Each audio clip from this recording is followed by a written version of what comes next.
السلام علیکم، میں ہوں زرینہ سیالوی، آپ دیکھ رہے ہیں پرائم نیوز۔ چلتے ہیں آج کی اہم ترین خبروں کی طرف۔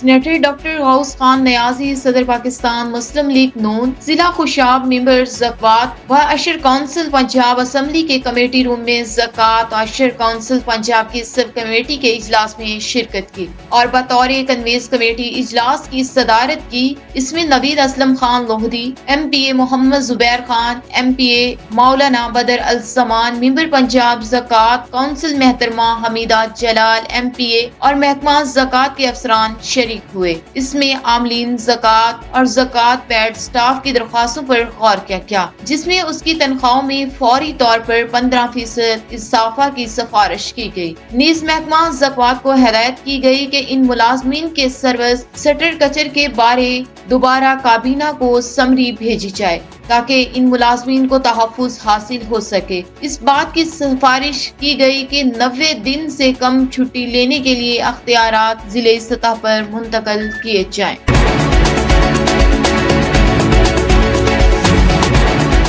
فی الحال اتنا ہی۔ مزید خبروں اور اپڈیٹس کے لیے دیکھتے رہیں پرائم نیوز۔